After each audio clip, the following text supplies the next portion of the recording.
수조원대 자산가인 대기업 회장 강민준이 자서전을 출간한 후 한 어린 소녀가 그를 찾아왔다. 회장님, 책에 우리 엄마 얘기를 빼먹으셨어요. 그는 재미있다는 듯 픽 웃었다. 내 엄마가 내 책에 실릴 만한 무슨 일을 했기에 그러니? 하지만 소녀의 대답을 듣고 그는 충격으로 얼어붙었다. 시작하기 전에 어디서 시청하고 계신지 댓글로 알려주시고 채널 응원을 위해 좋아요를 눌러주세요. 이제 편안히 앉아 이야기를 즐겨주시기 바랍니다. 강민준 회장은 자신의 이미지를 완벽하게 구축하는데 수년을 바쳤다. 모든 인터뷰, 모든 악수, 모든 전략적 행보는 그를 이 순간으로 이끌었다. 그는 자신의 사인회를 위해 모인 강민준 신화 자서전을 손에 쥔 열성적인 팬들로 가득 찬 웅장한 연회장에 서 있었다. 공기는 값비싼 향수와 삼페인 향으로 가득했고 그가 익숙해진 종류의 호화로운 축하였다. 그의 이름은 대리석 기둥에 걸린 현수막마다 금색으로 인쇄되어 사방에 널려 있었다. 당연히 베스트셀러였다. 사람들은 역경을 딛고 일어선 이야기를 좋아했고 그는 그런 이야기를 제공했다. 무일푼에서 부자로, 위험에서 보상으로, 고난에서 성공으로 깔끔하게 다듬어진 400페이지 분량의 책에 담긴 그의 과거였다. 그가 또 한 권의 책에 막 사인을 했을 때 작은 목소리가 대화의 웅성거림을 뚫고 들려왔다. 회장님, 책에 우리 엄마 얘기를 빼먹으셨어요. 강민준은 처음에는 아이디에 과보호하는 엄마가 있거나 그의 감정에 호소하려는 열성 팬일 거라 생각하며 무심코 고개를 들었다. 하지만 아무도 없었다. 단지 작은 소녀가 마치 우주의 답이라도 담긴 듯 책을 꽉 쥐고 서 있을 뿐이었다. 기껏해야 7살 정도로 보였고 짙은 곱슬머리는 습기 때문에 약간 부스스했으며 표정은 차분하고 거에 기대하는 듯했다. 마치 이 순간을 100번은 연습한 것처럼. 그는 짧은 숨을 내쉬었다. 짜증보다는 재미있다는 느낌이 더 컸다. 내가 그랬나? 그는 펜 뚜껑을 닫고 의자의 등을 기댔다. 내 어머니는 누구신데? 소녀가 고개를 갸웃했다. 회장님이 빼먹은 부분이요. 그 말에 그의 주의가 쏠렸다. 그는 자세를 바로잡고 소녀를 더 자세히 살폈다. 항상 예민하게 반응하는 언론이 눈치챘다. 카메라가 움직이고 플래시가 터졌다. 누군가 속삭였다. 벌써 헤드라인이 그려졌다. 그는 팔뚝을 테이블에 올리고 가벼운 어조를 유지했다. 이름이 뭐니? 김서연이요. 그 이름은 그의 가슴에 조용히 쿵하고 내려앉았다. 서연, 김서연. 그의 머릿속은 오래된 기억들을 뒤적였지만 즉각 떠오르는 것은 없었다. 그는 움찔하지도 티를 내지도 않았다. 내 엄마가 왜 내 책에 있어야 한다고 생각하니? 서연은 책을 들어 헌사 페이지를 펼쳤다. 작은 손가락으로 나를 지지해준 모든 이들에게라는 글자를 툭툭 쳤다. 이렇게 말씀하셨는데 엄마를 잊으셨으니까요. 방안이 조용해졌다. 사람들은 이제 그의 반응을 기다리며 지켜보고 있었다. 그는 그들의 호기심 어린 시선과 자신이 어떻게 느낄지 결정하기도 전에 형성되는 추측의 무게를 느낄 수 있었다. 그는 신중하게 대답했다. 꽤 심한 비난이구나. 서연은 흔들리지 않았다. 비난이 아니에요. 사실이에요. 그가 대답하기 전에 행사 스태프 복장을 한 여성이 다가와 서연의 어깨에 부드럽게 손을 얹었다. 얘야, 강 회장님 방해하지 말자. 강민준이 무슨 말을 하려던 참이었다. 무슨 말인지는 몰랐지만 그때 서연이 여성의 손길을 뿌리쳤다. 방해하는 거 아니에요. 그냥 잊으신 걸 말씀드리는 거예요. 그러더니 나타났을 때처럼 갑자기 몸을 돌려 군중 속으로 사라져갔다. 행사는 재개되었지만 강민준은 그날 밤 남은 시간을 거의 의식하지 못했다. 그의 손은 기계적으로 움직이며 책에 사인하고 사진을 위해 미소를 짓고 질문에 답했지만 그의 마음은 불가능할 정도로 확신에 찬 목소리의 소녀에게 고정되어 있었다. 무시했어야 했다. 아이들은 늘 아무 말이나 하니까. 하지만 그 만남의 무언가가 그를 계속 괴롭혔다. 나중에 차 뒷좌석에서 그는 틴팅된 창문 너머로 스쳐 지나가는 도시의 불빛을 응시했다. 잊어버리라고 스스로에게 말했다. 대신 그는 휴대폰을 꺼냈다. 박 실장, 비서가 받자마자 그가 말했다. 배경에서 서류 넘기는 소리가 들렸다. 회장님, 설마 일찍 퇴근했다고 저한테 화내시려고 전화하신 건 아니겠죠? 부자들과 대형 새우에 파묻혀 죽을 뻔했습니다. 강민주는 그 말을 무시했다. 조사해 볼 게 있어. 뭘 말입니까? 김서연이라는 아이. 어디서 왔는지 알아봐. 잠시 침묵이 흐른 뒤 박 실장이 휘파람을 불었다. 사인회 때 그 아이요? 대박이었죠. 사람들 표정 봤어야 했는데요. 언론은 신경 안 써. 그러니까 저한테 파헤치라고 시키시는 거겠죠. 박 실장이 건조하게 말했다. 알겠습니다. 뭘 찾을 수 있는지 보죠. 엄마는 누굽니까? 강민주는 망설였다. 그걸 자네가 알아내야 해. 잠시 후 박 실장이 다시 말했다. 그의 목소리에는 재미있다는 기색이 역력했다. 저 그 표정 압니다. 날 볼 수 없잖아. 볼 필요도 없죠. 뭔가 제대로 꽂히면 이상하게 생각에 잠긴 침묵을 지키시잖아요. 강민준이 날카롭게 숨을 내쉬었다. 그냥 알아봐. 박 실장이 킥킥 웃었다. 알겠습니다, 회장님. 통화는 끝났지만 불안감은 사라지지 않았다. 다음 날 아침, 강민주는 답을 기다리지 않는 척하며 사무실에 일찍 도착했다. 그는 일에 몰두하며 회의, 이메일, 끝없는 숫자와 예측의 흐름을 헤쳐나갔다. 하지만 이따금 그의 마음은 서연의 작은 목소리, 엄마를 잊으셨어요 라고 말하던 조용한 확신으로 되돌아갔다. 정오쯤 박 실장이 마닐라 폴더를 손에 들고 그의 사무실로 어슬렁거리며 들어왔다. 그는 과장된 콩소리와 함께 폴더를 책상 위에 던졌다. 자.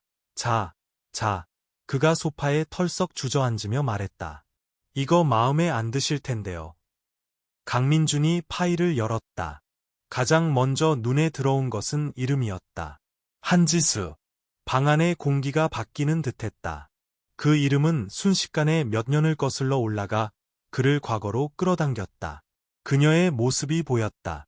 거침없고 날카롭고 지칠 줄 몰랐던, 한때 그에게 가장 가까운 안식처였던 여자.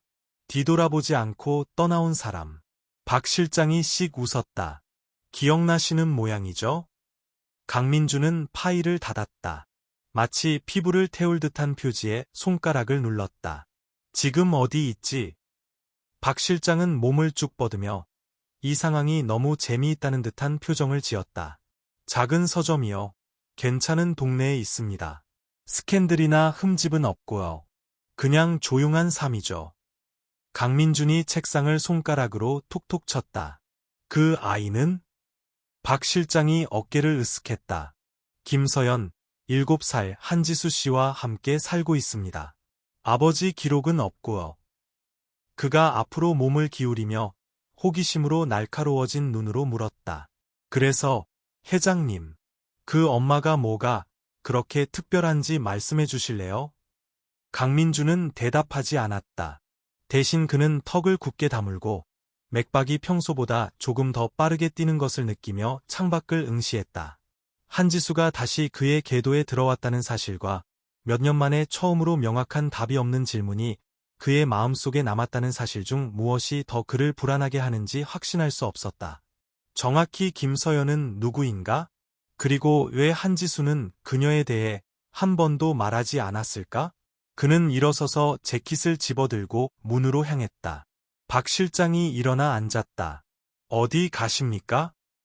답을 좀 얻으러. 강민주는 평생 통제를 마스터하며 살았다. 이미지, 성공, 스토리를 통제했다. 하지만 자신을 만들어준 도시를 바라보며 차 뒷좌석에 앉아있을 때 그는 발밑에서 무언가 흔들리는 것을 느꼈다. 파일 속 이름은 그의 가슴에 돌덩이처럼 앉아있었다. 한지수. 10년 넘게 입 밖에 내지 않았던 이름이었다. 그가 그녀를 마지막으로 본 것은 20살 때였다. 막 성공의 문턱에 들어서고 마침내 이름을 알리기 시작하며 그의 야망이 다른 모든 것을 압도했을 때였다. 지수는 맨 처음부터 그곳에 있었다. 그의 꿈이 그저 냅킨 위의 낙서였고 미래에 대한 밤늦은 푸념이었을 때부터. 그녀는 그가 스스로를 믿기 전부터 그를 믿어주었다. 그럼에도 기회가 왔을 때 그는 사랑과 성공은 같은 공간에 존재할 수 없다고, 그녀는 그를 늦출 뿐이라고 스스로에게 말하며 떠나버렸다. 그는 결코 뒤돌아보지 않았다. 단 한 번도. 지금까지는. 차는 오래된 카페와 중고 상점 사이에 자리한 작은 서점 앞에 멈춰 섰다. 끊임없이 확장하는 도시 스카이라인보다는 엽서에나 어울릴 법한 곳이었다. 큰 창문에는 손글씨 추천 도서 목록이 전시되어 있었고 문 위에는 오래된 나무 간판이 걸려 있었다. 그가 안으로 들어서자 벨이 부드럽게 울렸고 오래된 종이와 바닐라 향이 그에게로 흘러왔다. 작고 아늑한, 그가 스스로를 위해 구축한 모든 것과 정반대였다. 하지만 그곳에 서서 풍경을 받아들이면서 무언가 익숙한 느낌이 들었다. 그때 그가 그녀를 보았다. 지수는 카운터 뒤에 서서 두꺼운 하드커버 책을 넘기고 있었다. 처음에는 그를 전혀 의식하지 못한 채 그녀의 머리는 위로 묶여 있었고 오래전 기억하던 것과 같은 조용한 집중력으로 책을 읽는 동안 몇 가닥이 느슨하게 흘러내렸다. 잠시 동안 세월이 녹아내리는 듯한 기분이 들었다. 그러다 마치 그를 감지한 듯 그녀가 고개를 들었다. 그녀는 멈춰 섰다. 손가락이 페이지에 가볍게 눌려 있었고 표정은 읽을 수 없었다. 그는 앞으로 나아가 그녀가 먼저 말하기를 기다렸다. 예상보다 조금 더 시간이 걸렸지만 이윽고 그녀는 숨을 내쉬며 책을 단호하게 탁 덮었다. 글쎄, 이런 일이 내 예상 목록에 있었던 건 아닌데. 강민준이 한 걸음 더 다가섰다. 지수 씨. 그녀는 카운터에 기대 팔짱을 꼈다. 곧 일어날 대화가 무엇이든 이미 대비하고 있다는 자세였다. 그래서 무슨 일이죠? 들러서 책 몇 권 사인이라도 해주시려고요?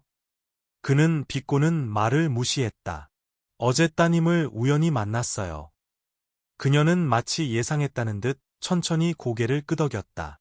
서연이는 첫인상을 남기는 버릇이 있죠. 내 책에서 당신을 잊었다고 하더군요. 지수가 눈썹을 치켜 올렸다. 그래서 잊었나요? 그의 턱이 굳어졌다. 그렇게 생각하는 것 같던데요. 그녀의 입가에 미소가 스쳤지만 재미있다는 표정은 아니었다. 오히려 무언가 그녀를 짓누르는 듯한 오래되고 해결되지 않은 무언가처럼 보였다. 강민준이 날카롭게 숨을 내쉬었다. 아이가 몇 살이죠? 그녀는 고개를 갸웃하며 그를 살피더니 이내 웃음을 터뜨렸다. 진심으로 배에서 우러나오는 듯한 웃음이었다. 오, 민준 씨, 모든 게 당신에 관한 건 아니에요. 그의 속이 뒤틀렸다. 그러니까 아이는? 아니에요. 그녀가 여전히 미소 지으며 말했지만 이제 그 뒤에는 다른 무언가가 있었다. 당신 아이 아니에요. 안도감을 느꼈어야 했다. 하지만 대신 가슴속에 이상하고 예상치 못한 무게감이 있었다. 아버지 문제와는 아무 관련이 없는 무언가였다. 그럼 왜 나에게 온 거죠? 지수의 표정이 약간 부드러워졌지만 바로 대답하지는 않았다. 대신 그녀는 몸을 돌려 카운터 뒤에서 메모장을 집어들고 무언가를 휘갈겨 쓰기 시작했다. 7살이에요. 그녀가 이제 더 차분해진 목소리로 말했다. 똑똑하죠? 때로는 자기 분수에 넘치게 똑똑해요. 그리고 이야기에 관심이 많아요. 특히 끝나지 않은 이야기들에요. 강민준이 미간을 찌푸렸다. 그게 무슨 뜻이죠? 지수는 메모장에서 종이를 찢어 접어서 카운터 너머로 밀었다. 정말 답을 원한다면 아마 직접 물어봐야 할 거라는 뜻이에요. 그는 그것을 받기 전에 망설였다. 종이를 펼치자 주소가 적혀 있었다. 지수는 그의 시선을 잠시 더 붙잡고 있다가 다시 책을 집어들고 그가 들어오기 전에 읽던 페이지를 펼쳤다. 거절의 표시였다. 강민준은 자신이 외면당하고 있다는 것을 알았다. 하지만 그는 잠시 더 머물며 마치 그가 문을 통해 들어온 적도 없다는 듯 독서로 돌아간 그녀를 지켜보았다. 그러다 마침내 몸을 돌려 걸어 나갔다.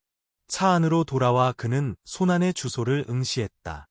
그는 성공만이 유일하게 중요한 것이라고 확신하며 한때 그녀를 떠났었다. 하지만 이제 이 이야기가 무엇이든 간에 아직 끝나지 않았다는 느낌을 떨쳐낼 수 없었다. 강민주는 지수가 알려준 주소 밖 차 안에 앉아 있었다. 작고 소박하지만 잘 관리된 집이었다. 계단에는 화분이 놓여 있었고 현관에는 빨간 자전거가 기대어 있었다. 앞창문의 커튼이 살짝 흔들리더니 작은 형체가 재빨리 움직이는 것이 보였다가 다시 천이 내려왔다. 그는 누군가의 문을 두드리는 것에 대해 이전에 망설임을 느껴본 적이 있는지 확신할 수 없었다. 다음에 올 일에 대한 확신은 항상 있었다. 서명해야 할 계약, 성사시켜야 할 거래, 안으로 발을 들여놓기도 전에 이미 계산된 결과. 하지만 이것은 달랐다. 그가 주먹을 들어 노크하려던 찰나 문이 활짝 열렸고 그녀가 거기 있었다. 김서연. 마치 그를 기다렸다는 듯 문 앞에 서 있었다. 진지한 표정에 팔짱을 끼고 나이답지 않은 날카로움으로 그를 살피고 있었다. 그 순간 그녀가 얼마나 지수를 닮았는지 보고 그는 거에 웃을 뻔했다. 오셨네요. 그녀가 말했다. 마치 그가 올 것이라고 완전히 확신하지는 못했다는 듯이. 강민주는 주머니에 손을 찔러 넣었다. 그래, 왔어. 서연은 그를 빤히 쳐다보더니 옆으로 비켜서며 마치 자기가 책임자인 것처럼 안으로 들어오라고 손짓했다. 집안은 따뜻하고 사람이 사는 느낌이었다. 이상한 곳에 책이 쌓여 있고 냉장고에는 그림이 붙어 있으며 바닐라 향과 갓 구운 빵 냄새가 희미하게 공기 중에 남아 있었다. 그의 매끄럽고 비인간적인 유리와 강철, 완벽하게 큐레이팅된 디자인으로 가득한 펜트하우스와는 극명한 대조를 이루었다. 서연은 부엌 카운터의 바 스툴에 올라앉아 기대에 찬 눈으로 그를 지켜보았다. 그래서 뭘 알고 싶으세요? 그는 그녀 맞은편 카운터에 기대어 그녀의 편안한 자세를 따라했다. 왜 내 엄마가 내 책에 있어야 한다고 생각하니? 그녀는 고개를 갸웃하며 마치 영업 비밀을 공유할지 말지 고민하는 것처럼 그를 살폈다. 가장 중요한 부분을 빼먹으셨으니까요. 그게 어떤 부분인데? 회장님이 인간이었던 부분이요. 강민준이 짧은 숨을 내쉬며 고개를 저었다. 그게 무슨 뜻인지도 모르겠구나. 서연은 따라오지 못하는 어른들에게는 인내심이 거의 없다는 듯이 눈을 굴렸다. 회장님 책은 전부 이기는 것, 올라가는 것, 지금 자리에 오르기 위해 얼마나 열심히 일했는지에 관한 거잖아요. 하지만 넘어졌던 부분은 빠졌어요. 그의 턱이 살짝 굳어졌다. 난 넘어진 적 없어. 서연이 눈썹을 치켜 올렸다. 엄마는 그렇게 말 안 하던데요. 그는 그런 말이 나올 줄 알았어야 했다. 그는 둘 사이에 놓인 침묵 속에 앉아 그녀의 말이 가슴속에 불편하게 내려앉도록 내버려 두었다. 그는 평생을 통제 위에 쌓아 올렸다. 자신이 서사를 지시하고 세상이 보게 될 자신의 모습을 만들어냈다. 하지만 여기 이 아이가 그가 몇 년 동안 강화해온 갑옷의 구멍을 뚫고 그가 인쇄물로 내놓은 자신의 버전을 아무렇지 않게 해체하고 있었다. 그는 얼굴을 손으로 문지르며 코로 숨을 내쉬었다. 그래서 내 엄마가 나에 대해 정확히 뭐라고 했니? 서연은 바 스툴 아래에서 다리를 흔들며 생각했다. 사업가가 되기 전에는 사람이었다고 하셨어요. 그 말은 그가 인정하고 싶었던 것보다 더 깊이 와 닿았다. 그게 무슨 뜻인데? 서연이 어깨를 으쓱했다. 몰라요. 엄마한테 물어보셔야 할 것 같은데요. 그는 물었고 그녀는 이름과 닫힌 문을 주었다. 하지만 서연은 아직 끝나지 않았다. 그녀는 바스툴에서 내려와 낡은 하드커버와 페이퍼백으로 가득 찬 책장으로 가서 작고 낡은 노트를 꺼냈다. 그녀는 그것을 그에게 내밀었다. 예전에 글을 많이 쓰셨어요. 그 전에는요. 무엇 전인지는 확신할 수 없었다. 그는 노트를 받아 익숙한 필체로 가득 찬 페이지를 펼쳤다. 상단의 날짜는 그의 맥박을 조금 더 빠르게 뛰게 했다. 몇 년 전의 것이었다. 그가 위로 기어오르던 시절, 앞에 놓인 것에 너무 집중한 나머지 뒤에 남겨두고 온 것을 돌아볼 여유가 없었을 때였다. 글자들이 잠시 흐릿해졌다가 그는 억지로 집중했다. 누군가를 사랑하면서도 놓아줄 수 있다. 아프지 않을 거라는 뜻은 아니다. 뒤돌아보지 않을 거라는 뜻도 아니다. 그는 노트를 조심스럽게 덮어 카운터 위에 놓았다. 이런 걸 많이 보관했구나. 서연이 고개를 끄덕였다. 예전에는 회장님에 대해 많이 쓰셨어요. 그러다 그만두셨죠. 그는 그 말에 할 말이 없었다. 대신 그는 서연이 다시 스툴에 올라앉아 그의 책을 펼치고 마치 오류를 확인하는 것처럼 페이지를 넘기는 것을 지켜보았다. 이거 쓰고 나서 읽어보기는 하셨어요? 강민준이 한숨을 쉬었다. 물론이지. 그럼 왜 진짜 얘기는 안 넣으셨어요? 그는 짧게 웃으며 고개를 저었다. 질문이 많구나. 서연이 씩 웃었다. 엄마가 호기심은 사람이 가질 수 있는 최고의 특성이라고 하셨어요. 그녀가 말하는 방식의 무언가가 그를 멈추게 했다. 그것은 단순히 지수가 그녀에게 주입한 대사가 아니었다. 그녀는 그것을 믿었고 세상을 살아가는 방식에 담고 있었다. 그녀는 그저 관심을 끌려는 아이가 아니었다. 그녀는 진실한 무언가를 찾고 있었다. 그리고 설명할 수 없는 이유로 그는 그것을 그녀에게 주고 싶었다. 그 후 며칠 동안 그는 계속해서 돌아왔다. 서연은 그의 책에 대해 이견이 끊이지 않았고 그가 편리하게 건너뛴 순간들을 지적하고 너무 다듬어진 느낌이 드는 부분들을 지적했다. 처음이 얼마나 힘들었는지 쓰셨어요. 그녀가 어느 날 오후 그의 초기 실패에 대한 부분을 넘기며 말했다. 하지만 누가 도와줬는지는 안 쓰셨어요. 우리 엄마 얘기는 안 쓰셨다고요. 그는 천천히 숨을 내쉬며 테이블을 손가락으로 두드렸다. 내 엄마는 책에 나올 필요 없어. 서연이 눈을 가늘게 떴다. 거기 계셨잖아요. 그녀는 거기 있었다. 그는 그것을 부정하지 않았다. 하지만 내 이야기야. 그녀가 책을 탁 덮었다. 전체 이야기가 아니잖아요. 그는 그 말에 답할 수 없었다. 하지만 언론은 할 말이 많았다. 그가 서연과 더 많은 시간을 보낼수록 더 많은 질문이 제기되었다. 서점 밖에서 찍힌 그의 사진들이 추측성 헤드라인과 함께 유포되었다. 이사회는 불안해했고 그의 홍보팀은 초조해했다. 스캔들이 있었나? 불륜, 숨겨진 아이? 그들은 그가 성명을 발표하고 일이 통제불능 상태가 되기 전에 거리를 두기를 원했다. 하지만 강민주는 그러고 싶은지 확신할 수 없었다. 어느 날 저녁, 그는 서점에서 지수를 만났다. 그녀는 팔짱을 낀 채 카운터에 기대어 있었다. 헤드라인을 장식하고 있더군요. 그녀가 말했다. 사람들이 할 얘기가 그것밖에 없는 건 내 탓이 아니에요. 지수가 씩 웃었다. 당신이 이틀에 한 번씩 여기 나타나는 게 도움이 되지는 않을 텐데요. 그는 부인하지 않았다. 그는 잠시 그녀를 살피다가 물었다. 서연이는 왜 그렇게 내 삶에 끼어들려고 하는 거죠? 지수의 표정이 바뀌었다. 장난기 어린 기색이 사라지고 더 조용한 무언가로 변했다. 그녀는 망설이다가 천천히 숨을 내쉬었다. 왜냐하면 민준 씨, 서연이는 당신에게 우리가 필요하다고 생각하거든요. 그 말은 깊이 자리 잡아 몇 년 동안 비어 있었다는 사실조차 깨닫지 못했던 무언가를 흔들었다. 그는 항상 성공이란 자신이 쌓아 올린 것, 성취한 것에 관한 것이라고 믿었다. 하지만 거기 서서 지수를 바라보며 야망 아래 묻어두었던 세월을 기억하면서 어쩌면 서연이 처음부터 옳았을지도 모른다는 생각이 들었다. 어쩌면 그가 빼놓은 부분은 단지 지수에 관한 것이 아니었을지도 모른다. 어쩌면 그것은 그가 한때 어떤 사람이었는지에 관한 것이었을지도 모른다. 강민주는 지수가 했던 말을 계속 생각했다. 왜냐하면 민준 씨, 서연이는 당신에게 우리가 필요하다고 생각하거든요. 그 말은 그를 집까지 따라와 마음의 조용한 구석에 자리 잡고 떠나기를 거부했다. 그는 몇 년 동안 자신이 아무도 필요하지 않다고, 자신이 치른 희생은 정당화되었고 성공만이 유일하게 중요한 것이라고 스스로를 설득하며 살았다. 하지만 이제 지수와 서연이 다시 그의 궤도에 들어오면서 그는 더 이상 확신할 수 없었다.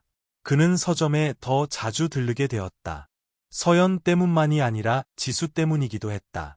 계획했거나 완전히 인정한 것은 아니었지만 그는 계속 나타났다. 때로는 책을 찾는 척하며 둘러보았지만 한 번도 사지는 않았다. 다른 때에는 서연이가 그의 삶에 대해 퀴즈를 내며 과거 버전의 구멍을 뚫는 동안 그녀와 함께 앉아 있었다. 어느 날 오후 지수가 마감을 끝낸 후 서연이가 강민준의 소매를 잡아당기며 선언했다. 우리 분식집 갈 거예요. 같이 가요. 지수는 그녀를 쳐다봤지만 서연이는 이미 코트를 집어들고 있었다. 강민준이 지수를 쳐다보았다. 분식집.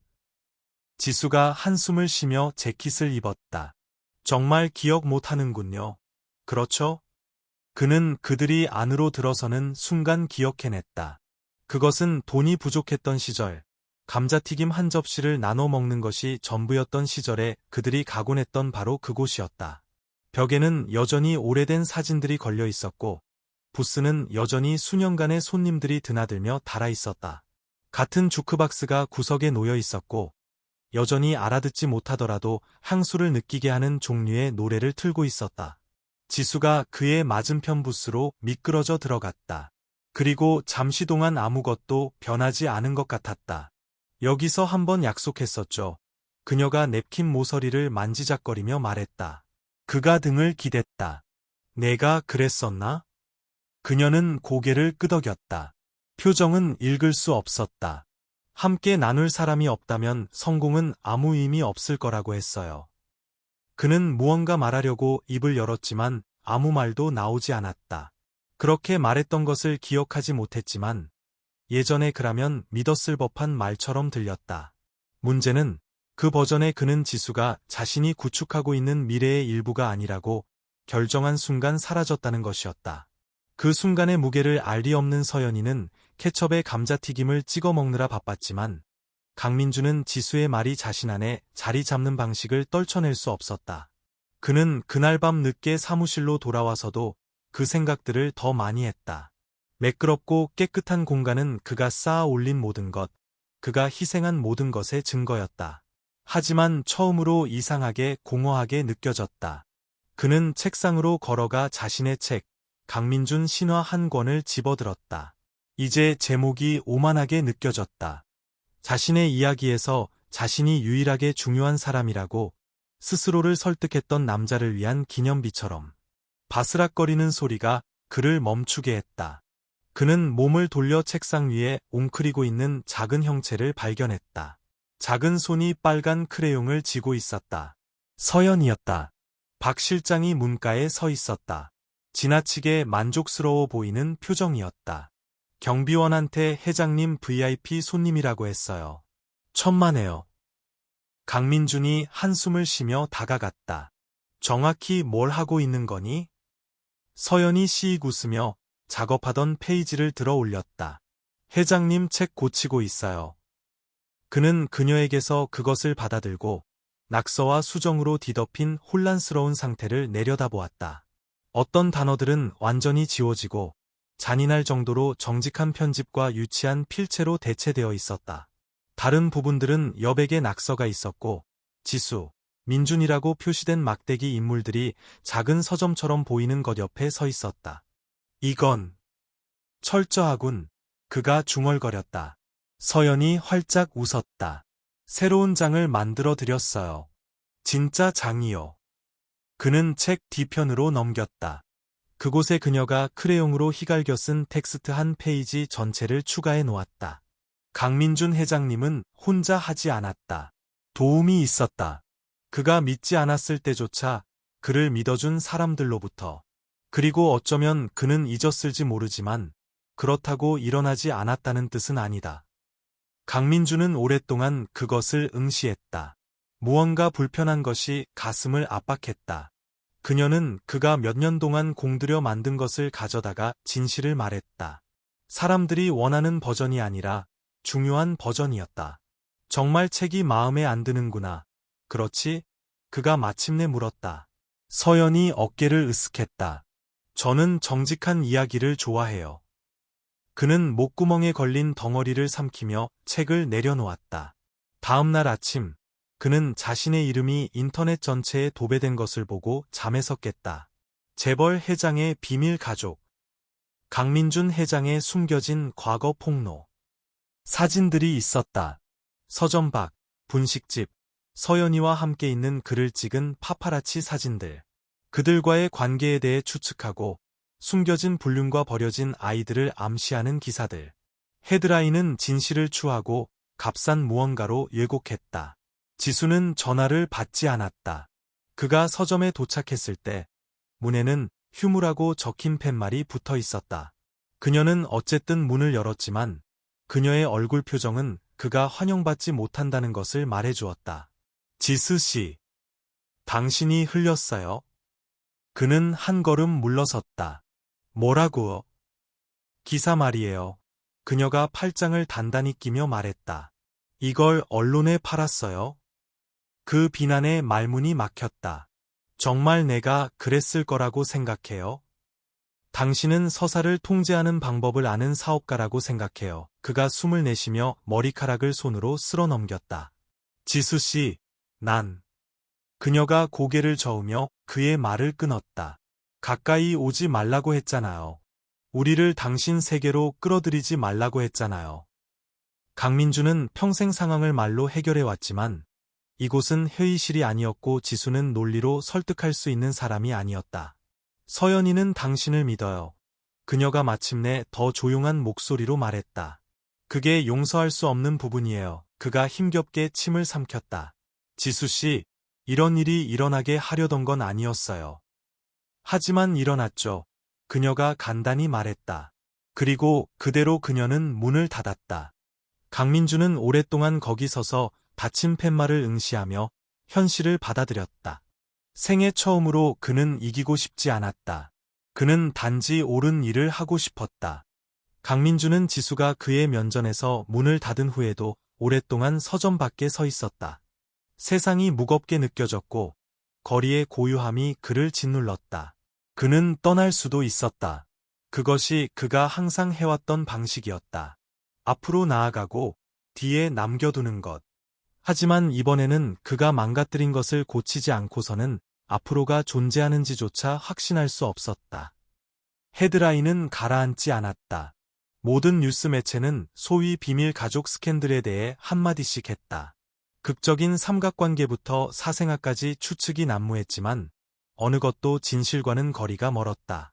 이사회는 격분했고 홍보팀은 허둥댔다. 강민주는 그들에게 아무것도 주지 않았고 어떤 것도 부인하거나 확인하기를 거부했다. 그는 그들이 소용돌이치는 동안 책상에 앉아 빈 페이지를 응시하며 키보드 위에 손가락을 올린 채 가만히 있었다. 책은 바뀌어야 했다. 몇 년 동안 그는 자신의 과거 버전이 유일하게 중요한 것이라고 스스로에게 말했다. 사람들은 영감을 원하지 복잡한 것을 원하지 않는다고. 하지만 서연과 더 많은 시간을 보낼수록 그것이 사실이 아니라는 것을 깨달았다. 사람들은 단지 성공 이야기만을 원하는 것이 아니었다. 그들은 지저분한 부분, 실패, 그것을 현실로 만드는 부분들을 원했다. 그는 그것들을 약점이라고 확신하며 제거해버렸다. 하지만 이제 그가 생각할 수 있는 것은 오직 그를 올려다보던 그 작은 소녀뿐이었다. 그의 이야기를 고쳐야 한다고 너무나 확신했던. 그리고 어쩌면 그녀가 옳았을지도 모른다. 다음 날 아침, 강민주는 법무팀, 홍보 담당자, 그리고 이사들로 가득 찬 회의실로 걸어 들어갔다. 모두 그가 이 파장을 어떻게 처리할 계획인지 설명하기를 기다리고 있었다. 그는 원고를 테이블 위에 던졌다. 개정판을 낼 겁니다. 그가 말했다. 그의 홍보이사, 그와 같은 남자들을 문제에서 벗어나게 하는 것으로 경력을 쌓은 세련된 여성이 눈을 깜빡였다. 네. 책 말입니다. 그가 명확히 했다. 다시 쓸 겁니다. 테이블 전체에 웅성거림이 퍼졌다. 그의 마케팅 본부장이 고개를 저었다. 회장님, 책은 이미 베스트셀러입니다. 왜 상처를 다시 열려고 하십니까? 내가 빼놓은 것이 있어서요. 그는 앞으로 몸을 기울여 테이블에 손을 짚었다. 그리고 다시 넣을 겁니다. 법무팀은 경계하는 표정이었다. 정확히 무엇을 포함시킬 계획이십니까? 진실을요. 방안이 조용해졌다. 그의 홍보이사가 이미 지쳤다는 듯 한숨을 쉬었다. 이걸 잘 포장할 수 있습니다. 책을 다시 열지 않고도 서사를 재구성할 수 있습니다. 재구성하고 싶지 않아요. 마케팅 본부장이 미간을 찌푸렸다. 회장님, 이게 당신의 평판에 어떤 영향을 미칠지 아십니까? 그가 숨을 내쉬며 얼굴을 손으로 문질렀다. 그게 문제예요. 신경 안 써요. 그때 그는 이미 결정을 내렸다는 것을 알았다.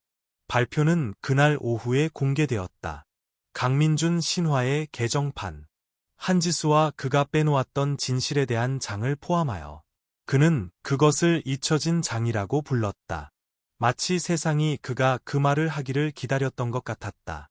언론은 폭발했고 인터뷰 요청이 쇄도했으며 모든 매체가 그것이 무엇을 의미하는지 분석했다. 왜 그는 전에 그녀를 빼놓았을까? 무엇이 바뀌었을까?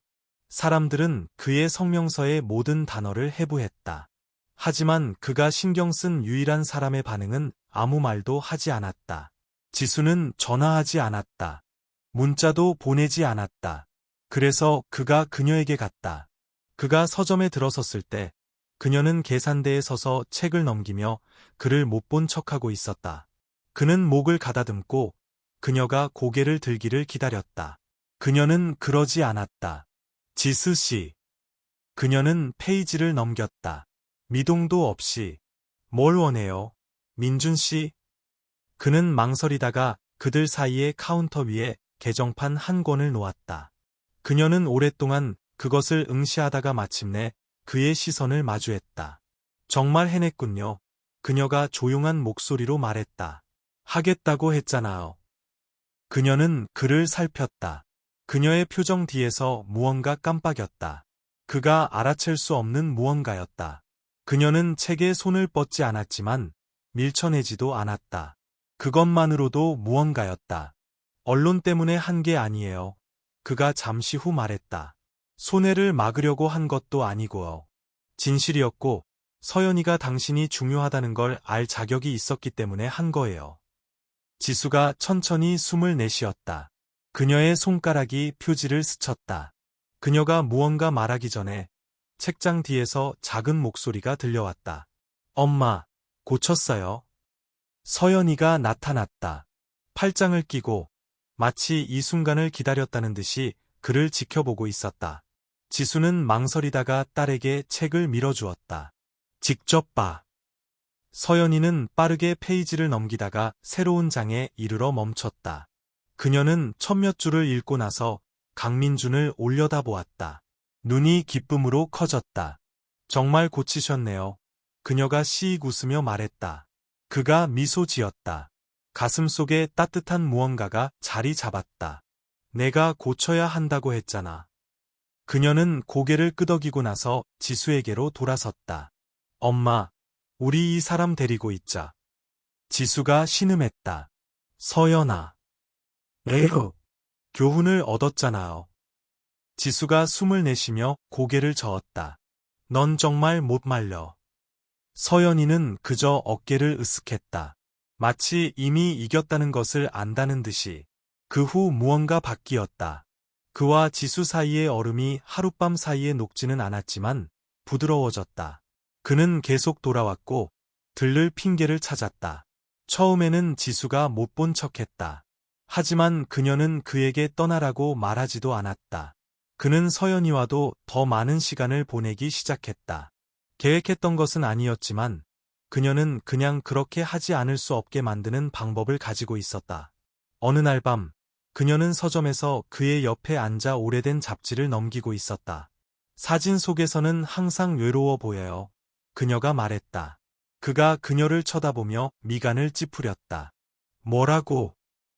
그녀는 완벽하게 포즈를 취하고 모든 세부 사항이 세심하게 큐레이팅된 비즈니스 표지에 그의 사진을 톡톡 쳤다. 엄마는 항상 회장님이 제국을 건설했다고 말하지만 제 생각에는 아무도 없는 성을 지으신 것 같아요.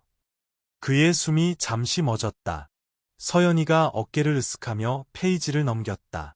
그래서 제가 책을 고치라고 했던 거예요. 이야기 속에 가족이 있어야 해요. 그는 목이 메어 침을 삼켰다. 그는 그 말에 답할 수 없었다. 생애 처음으로 그는 답이 필요하다고 확신하지 못했다. 강민주는 항상 자신의 삶을 이정표, 첫 100만 달러, 첫 회사 인수, 강민준 신화가 베스트셀러 목록에 오른 순간 등으로 측정했다. 각각은 디딤돌이었고 성공의 표시였으며 좇아야 할 것, 정복해야 할 것이었다. 하지만 최근에는 시간을 측정하는 방식이 바뀌기 시작했다. 이제 그것은 이사회 회의나 기자회견에 관한 것이 아니었다. 순간들에 관한 것이었다. 서연이가 처음으로 그를 서점 뒷방으로 끌고 가 스토리타임 세션에 억지로 참여시키며 회장님들도 재무보고서 외에 다른 것을 읽어야 한다고 주장했을 때처럼, 혹은 지수가 조금씩 부드러워지기 시작하여 더 이상 그를 후회하는 남자로 보지 않게 되었을 때처럼, 박 실장조차도 강민준이 회의를 일찍 빠지거나 평소의 퉁명스러운 어조 대신 약간의 미소를 지으며 전화를 받을 때마다 씩 웃으며 눈치챘다. 가족적인 남자가 되어가고 있군요. 박 실장이 어느 날 오후 컨퍼런스 콜을 마치면서 놀렸다. 강민주는 그때는 무시했지만 이제 거울 앞에서 커프스링크를 조정하며 서 있을 때 그는 그것을 부인할 수 없었다. 차이는 분명했다. 그의 어깨가 더 가볍게 느껴지는 방식, 그의 마음이 항상 다음에 올 일에 몰두하지 않는 방식에서 부인할 수 없었다. 오늘 밤은 중요했다. 몇 년 동안 그는 자신과 개인적인 것 사이에 벽을 쌓아 자신의 세계를 깔끔하게 분리해 두었다. 하지만 이제 그는 그것들을 하나로 모으고 싶었다. 그는 지수와 서연이가 그의 세계에 있기를 원했다. 비밀로서가 아니라, 언론이 추측하는 대상으로서가 아니라 중요한 사람들로서. 갈라는 그 해의 가장 큰 행사 중 하나였다. 모든 주요 업계 리더들이 모이는 유명 자선 기금 모금 행사였다. 그는 사업상의 이점 외에는 이런 행사에 별로 신경 쓰지 않았지만 이번에는 달랐다. 서연이는 황홀해했다. 그가 그들을 데리러 지수의 집에 도착했을 때 그녀는 반짝이는 스커트가 빙글빙글 돌 때마다 펄럭이는 네이비 블루 드레스를 입고 문 밖으로 뛰쳐나왔다. 목에는 섬세한 금 목걸이가 걸려 있었는데 가족이라는 단어가 새겨진 작은 펜던트였다. 그가 그날 일찍 그녀에게 준 선물이었다. 공주님 같구나. 강민준이 그녀에게 말했다. 그녀가 시익 웃으며 스커트를 물결치게 하기 위해 천천히 한 바퀴 도는 것을 지켜보며. 알아요. 그녀가 자신 있게 말하며 그의 손을 잡았다. 어서요. 늦겠어요. 지수가 귀걸이를 조정하며 그녀 뒤로 나왔다. 그녀의 모습에 그는 잠시 멈췄다. 그녀는 항상 아름다웠지만 오늘 밤 그녀는 달라 보였다. 오랫동안 보지 못했던 그녀 자신의 버전처럼. 과거나 서점이나 그를 멀리하게 했던 날카로운 모서리에 짓눌리지 않은 사람처럼. 쳐다보지 마요. 그녀가 그를 지나치며 중얼거렸다. 작은 미소가 입가에 어렸다. 아니었어요. 그녀는 눈썹을 치켜 올렸지만 논쟁하지 않았다. 그 밤은 놀라울 정도로 딱 맞는 느낌이었다. 단지 그들이 거기에 있었기 때문만도, 서연이가 평생 갈라에 참석해온 것처럼 사람들에게 인사하며 활짝 웃었기 때문만도 아니었다. 그것은 강민준과 지수가 편안한 대화에 빠져드는 방식이었다. 그녀가 화려함과 장관에 눈을 굴리면서도 가까이 머무는 방식이었다. 서연이가 계속 그의 소매를 잡아당기며 새로운 사람에게 그를 소개하는 방식이었다. 저녁 식사 중에 서연이가 몸을 기울여 속삭였다. 엄마가 회장님 춤 진짜 못 췄다고 했어요. 지수가 엿듣고 씩 웃었다. 여전히 그래요. 강민준이 눈썹을 치켜 올렸다. 대담한 가정이군. 서연이가 팔짱을 꼈다. 증명해보세요. 그는 한숨을 쉬었지만 일어서서 지수에게 손을 내밀었다. 자! 그녀는 망설이다가 그의 손을 잡았다. 그가 그녀를 댄스 플로어로 끌어당기는 것을 허락하며 잠시 동안 그것은 시간을 거슬러 올라가는 것 같았다. 그들은 전에 이것을 했었다. 그들의 초창기에 모든 것이 잘못되기 전에. 그녀는 항상 그가 너무 뻣뻣하고 너무 집중한다고 놀렸지만 어쩐지 그들은 항상 서로에게 잘 맞았다. 여전히 이사회 회의라도 가야 하는 것처럼 리드하네요. 그녀가 중얼거렸다. 그가 조용히 웃음을 터뜨렸다. 그리고 당신은 여전히 좋아하지 않는 척하고 있고요. 그녀의 입술이 살짝 벌어졌지만 그녀가 하려던 말은 서연이가 갑자기 댄스 플로어 가장자리에 나타나 격렬하게 손을 흔들면서 사라졌다. 내 차례. 강민주는 서연이가 그의 손을 잡고 과장된 스핀으로 그를 끌어당기기 전에 거에 반응할 시간이 없었다. 지수는 뒤로 물러서서 서연이가 마치 자신이 리드하는 것처럼 그의 움직임을 지시하며 장악하는 것을 재미있다는 듯이 지켜보았다. 그는 이런 행사에서 이렇게 많이 웃어본 적이 없었다. 밤이 끝나고 마침내 시원한 저녁 공기 속으로 밖으로 나왔을 때 강민주는 자신 안에서 미묘한 무언가를 느꼈다. 그는 몇 년 동안 더 많은 것을 좇으며 살았다. 하지만 오늘 밤 처음으로 그는 이미 충분히 가졌다고 느꼈다. 서연이는 여전히 그녀가 가져오겠다고 고집했던 작은 은색 클러치를 쥔 채 그의 손을 잡았다. 최고의 밤이었어요. 그녀가 선언했다. 강민준이 미소 지으며 그녀의 손가락을 가볍게 쥐었다. 그래, 정말 그랬어. 그러다 세상이 바뀌었다. 너무 빨리 일어났다. 타이어에 끽 하는 소리. 멀리서 들려오는 경적 소리. 시야 구석에서 갑작스럽게 흐릿하게 움직이는 무언가. 그리고 서연이. 그는 몸을 돌려 그녀를 보았다. 작고 섬세한 그녀가 연석 가장자리에 서 있는 것을. 차 한 대가 앞으로 돌진해 오고 있었다. 헤드라이트가 어둠 속에서 너무 밝았다. 그는 움직였다. 모든 것이 느리고 동시에 너무 빠른 느낌이었다. 그의 발이 땅에서 떨어졌고 그의 팔이 뻗어나갔지만 그는 너무 멀었다. 너무 멀었다. 너무 멀었다. 비명. 충격은 기청이 터질 듯했다.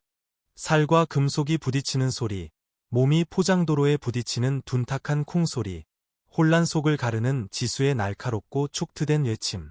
강민주는 이미 달리고 있었다. 사람들이 소리치고 있었다. 누군가 구급차를 부르고 있었다. 그의 마음은 거의 아무것도 인지하지 못했다. 그가 본 것은 거리에 누워있는 작고 움직이지 않는 몸뿐이었다. 서연이. 그녀의 드레스는 구겨져 있었고 반짝이는 스커트는 있어서는 안 될 무언가로 어둡게 물들어 있었다. 그가 불과 몇 시간 전에 그녀에게 준 그녀의 작은 금 목걸이는 약간 꼬여 있었고 체인이 가로등 불빛 아래 반짝였다. 그는 그녀 옆에 무릎을 꿇었다. 손이 떨리며 뻗어나갔다. 서연아? 그녀는 대답하지 않았다. 지수는 순식간에 그의 옆에 있었고 손을 서연이의 어깨에 누르고 마치 그녀를 깨울 수 있다는 듯이 미친 듯이 그녀의 이름을 계속해서 속삭였다. 강민주는 맥박에 손가락을 눌러 찾고 애원했다. 희미한 박동. 아직 있었다. 간신히. 구급차가 도착했다. 사이렌이 밤을 갈랐고 붉은 불빛이 포장도로를 가로질러 깜빡였다. 구급대원들이 인계하면서 손들이 그를 뒤로 끌어당겼다. 목소리들이 빠른 지시를 내렸지만 그가 집중할 수 있는 것은 오직 서연이, 그리고 그녀의 손이 옆으로 축 늘어져 매달려 있는 방식, 손가락에 희미하게 붉은 자국이 묻어 있는 것뿐이었다. 지수는 떨고 있었다. 강민준이 그녀에게 손을 뻗었고 이번에는 그녀가 그를 밀어내지 않았다. 구급차 문이 쾅 닫혔다. 그리고 그들은 사라졌다. 강민준은 전에 상실을 경험한 적이 있었다. 실패한 거래, 무너진 사업 벤처, 틀어진 파트너십. 그는 항상 그것들을 장애물, 극복해야 할 것, 교훈을 얻어야 할 것으로 보았다. 하지만 이것은 고칠 수 있는 것이 아니었다. 이것은 올바른 전략이나 손의 통제로 수습될 수 있는 것이 아니었다. 서연이는 떠났다. 장례식은 작고 조용했다. 지수는 구경거리를 원하지 않았다. 언론도, 딸을 한 번도 알지 못했던 낯선 사람들의 조의도 원하지 않았다.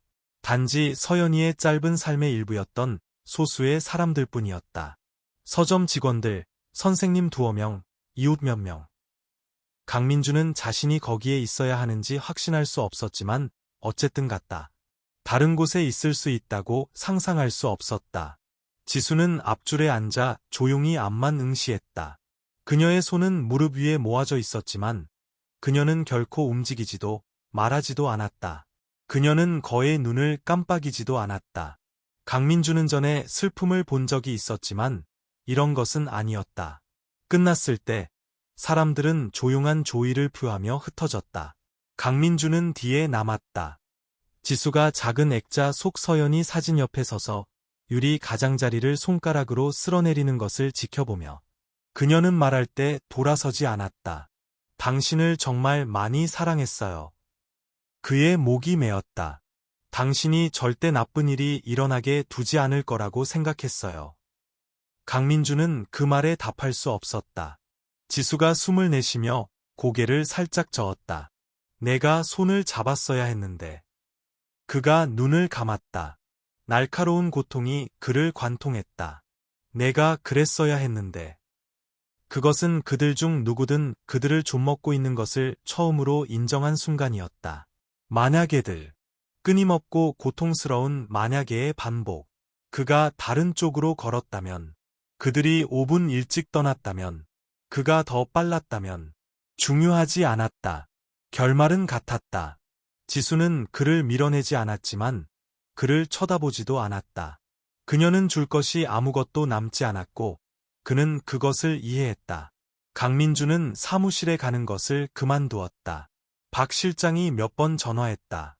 처음에는 걱정스럽게, 다음에는 좌절하며. 그는 그를 무시했다. 회사는 중요하지 않았다. 회의, 거래, 그가 완벽하게 큐레이팅한 세계, 모든 것이 의미 없게 느껴졌다. 그는 지수의 집에 더 자주 가게 되었다. 아내는 아니었다. 그냥 거기에 있었다. 현관에 앉아 있거나, 때로는 차 안에 있거나, 아무것도 기대하지 않고, 단지 다른 곳에 있을 수 없어서. 지수는 결코 그에게 떠나라고 말하지 않았다. 하지만 그녀는 결코 그를 안으로 초대하지도 않았다. 그녀는 슬픔 속에 존재했고, 그는 그녀를 이끌었다. 그가 그녀를 위해 이것을 고칠 수 없다는 것을 알면서, 아무것도 할 수 없다는 것을 알면서, 서연이의 방은 그녀가 떠난 그대로였다. 그는 한 번 안으로 들어갔다. 텅 비어 있을 거라고 예상했지만, 그렇지 않았다. 그것은 그녀로 가득 차 있었다. 책장에 되는 대로 쌓인 책들, 벽에 붙어 있는 크레용 그림들, 침대 위에 똑바로 앉아 있는 작은 곰인형, 마치 그녀가 돌아오기를 기다리는 것처럼. 강민주는 바닥에 앉아 침대 프레임에 등을 기댔다.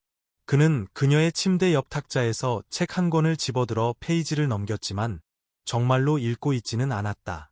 그의 손가락이 페이지 사이에 끼워져 반으로 접힌 느슨한 종이 한 장을 발견했다. 그는 그것을 펼쳤다. 그것은 그녀 버전의 그의 책에서 나온 것이었다. 그녀가 그의 사무실에서 크레용으로 다시 썼고 자신이 옳았다는 절대적인 확신을 가졌던 그 책. 강민준 회장님은 혼자 하지 않았다. 도움이 있었다. 그가 믿지 않았을 때조차 그를 믿어준 사람들로부터. 그리고 어쩌면 그는 잊었을지 모르지만 그렇다고 일어나지 않았다는 뜻은 아니다. 그의 손이 종이를 꽉 움켜쥐었다. 숨이 불안정했다. 그녀는 그의 이야기의 일부가 되고 싶어 했다. 자신을 위해서가 아니라 그를 위해서. 왜냐하면 그녀는 그가 보지 못했던 무언가를 보았기 때문이다. 그는 말을 삼켰다. 단어들을, 고르지 않은 필체를, 그녀가 구석에 그린 작은 하트를 응시하며 그의 목소리는 속삭임보다 겨우 컸다. 아직 끝내야 해. 강민주는 항상 시간이 모든 것을 치유한다고 믿었다. 사람들이 그렇게 말하지 않았나? 고통은 몇 달이 지나면 무뎌지고 상처는 충분히 오래 두면 아문다고. 하지만 몇 달이 지났고 고통은 사라지지 않았다. 그것은 자리 잡았다. 그것은 그의 일부가 되었고 그가 짊어지는 무언가, 결코 떠나지 않을 무언가가 되었다. 그는 그것이 사라지기를 기다리는 것을 그만두었다.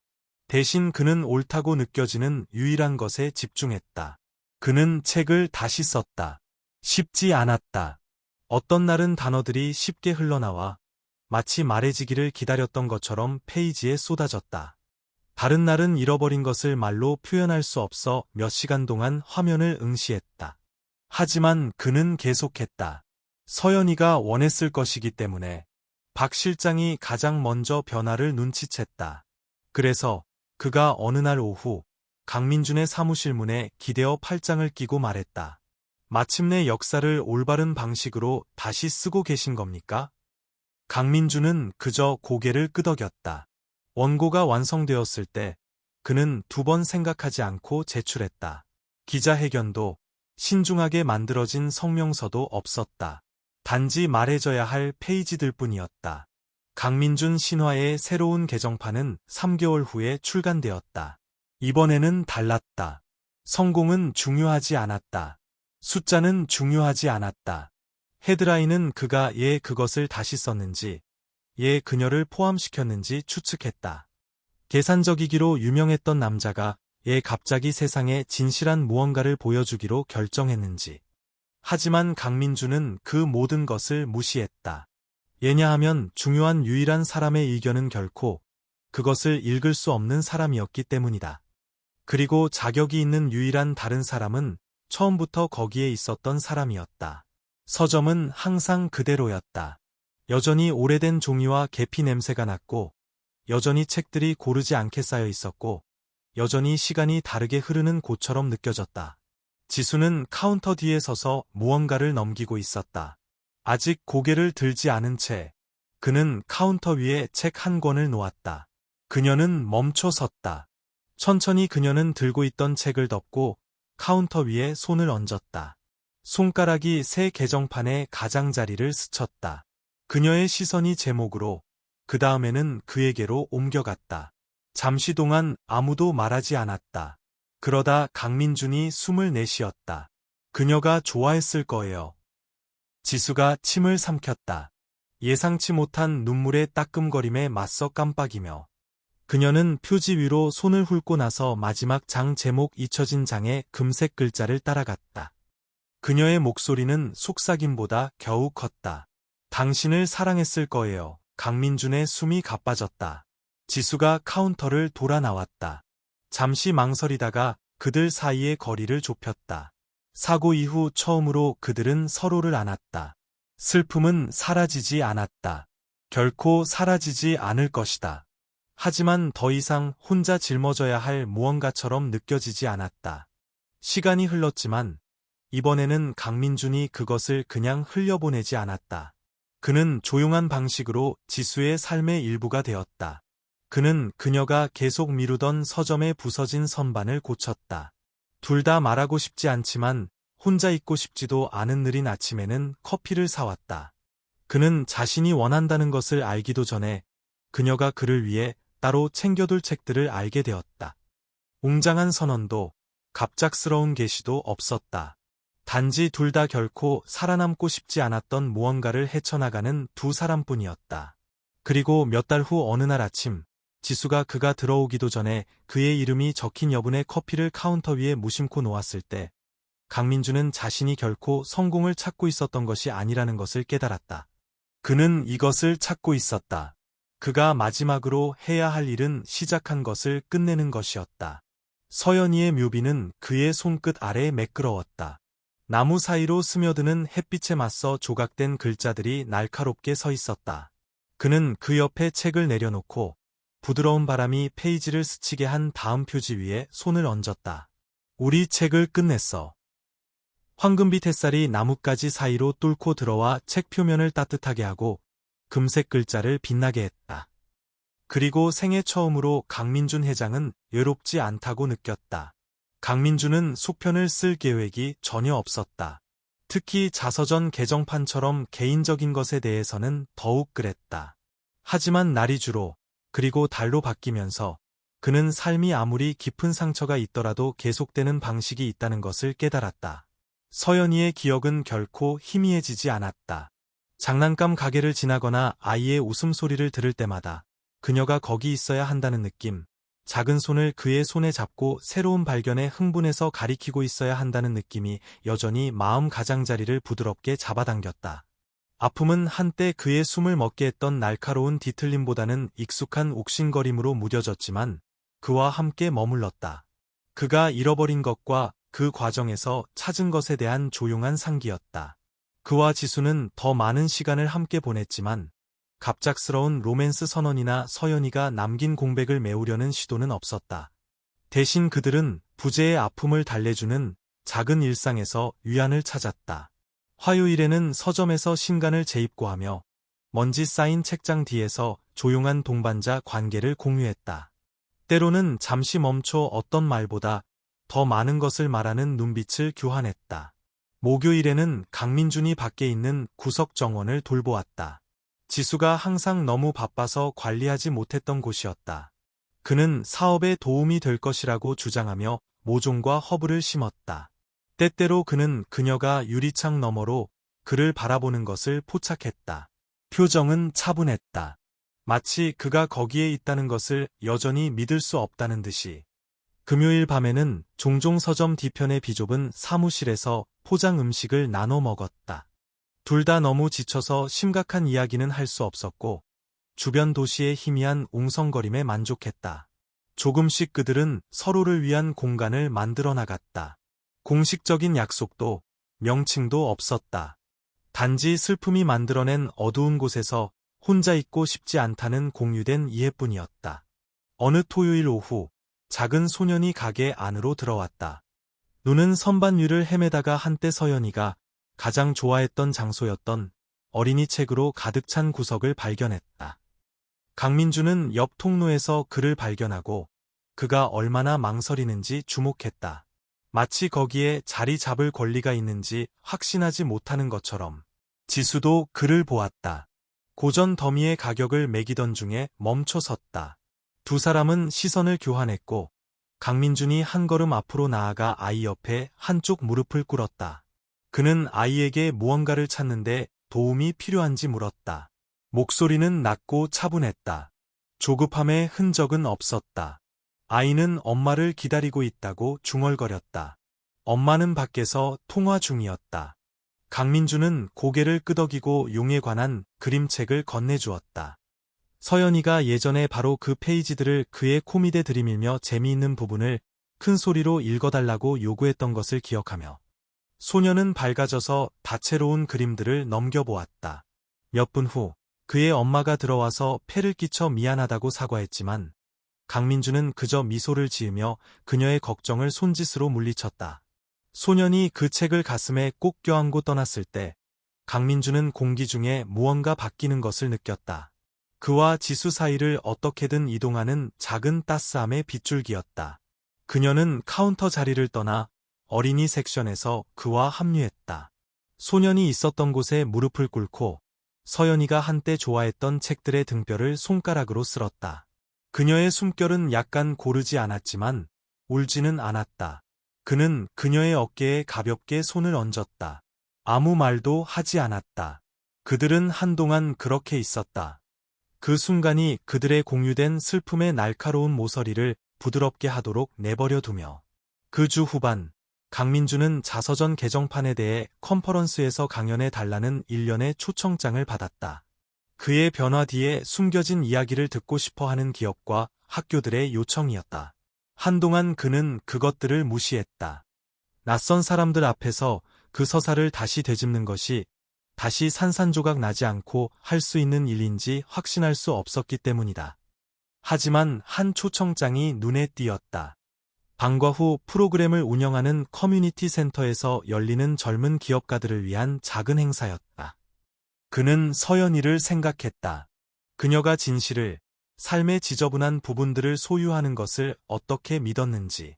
그리고 그는 수락하기로 결정했다. 그가 도착한 날, 방은 희망찬 얼굴들로 가득 차 있었다. 일부는 아직 대학생이었고 몇몇은 나이가 더 들었지만 모두 그가 한때 가졌던 성공에 대한 동일한 갈망으로 가득 차 있었다. 그는 회사를 세우는 것, 실수, 중요한 것을 놓치는 것에 대해 이야기했다. 그는 다시 쓴 책에 대해 그리고 한때 성취만으로 충분하다고 생각했지만 그렇지 않다는 것을 어떻게 배웠는지 이야기했다. 그 후 질문들이 쏟아졌지만 그것들은 스톡옵션이나 글로벌 확장에 관한 것이 아니었다.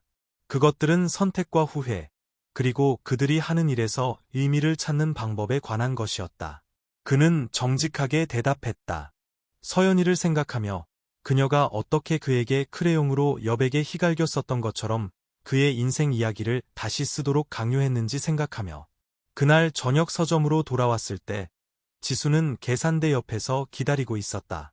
영업 중에서 종류로 팻말을 뒤집으며 그는 그녀의 표정에서 호기심을, 어떻게 진행되었는지에 대한 미묘한 질문을 볼 수 있었다. 그는 조용한 목소리로 예상보다 힘들었지만 어떻게든 해방감이 들었다고 그녀에게 말했다. 그녀는 고개를 끄덕였고 그들은 조용히 마감했다. 나란히 그녀의 집 문까지 걸어갔다. 그는 잠시 멈춰서 잘 자라고 말해야 할지 망설였다. 그녀는 그를 차 한잔하러 안으로 초대하며 놀라게 했다. 그날 밤 누구도 서연이의 이름을 직접 언급하지 않았지만 그녀의 존재는 거기에 있었다. 그들이 둘 다 한때 서연이가 용 그림을 색칠하며 앉아있던 거실의 작은 테이블로 끌리는 방식에서, 미래에 대해 조심스럽게 이야기하는 방식에서 마치 미래가 슬픔과 희망을 동시에 담을 수 있다는 듯이 그들은 서점의 작은 계획들, 어린이 섹션을 확장할 가능성, 문해력 프로그램을 위한 코너를 추가하는 것에 대해 이야기했다. 그 아이디어는 지수의 눈에 따뜻함의 깜빡임을 가져왔다. 강민준이 조심스러운 낙관주의로 인식한 것이었다. 그들은 그것이 서연이의 독서 사랑을 기리는 좋은 방법일 수 있지만 성지로 만들지는 않기로 동의했다. 그 후 몇 주 동안 강민준은 점고 사랑에 빠졌을 때보다 훨씬 더 지수의 세계에 관여하게 되었다. 그는 재고 조사를 하는 방법, 책을 추천하는 방법, 비 오는 날 새는 지붕을 건설팀을 부르지 않고 처리하는 방법을 배웠다. 때로는 자신의 두 손으로 문제를 해결하는 것만으로도 충분했기 때문이다. 서점은 그들 둘 모두를 반영하는 곳이 되었다. 조용한 구석들과 공유된 기억의 조각들로 가득 찼다. 상처를 주는 것들을 포함해서 지수는 서연이의 소지품들을 분류하기 시작했다. 어떤 것을 보관하고 어떤 것을 기부할지 결정하며 강민주는 도왔지만 서연이의 개인적인 그림들은 묻지 않고는 결코 만지지 않았다. 항상 무언가 잘못할까 봐 두려워했다. 때때로 지수는 테디베어나 낡은 노트 위에서 잠시 멈춰서서 잠시 동안 그것을 가까이 안았지만 결코 완전한 절망에 빠지지 않았다. 그가 거기에 있었고 그들은 상실의 무게가 어깨를 짓누르고 있음에도 불구하고 다시 서는 법을 배우고 있었다. 어느 날 오후 지수 앞으로 소포가 도착했다. 그녀가 열어보니 강민준의 책 개정판을 발견한 독자들로부터 온 수십 통의 편지가 들어있었다.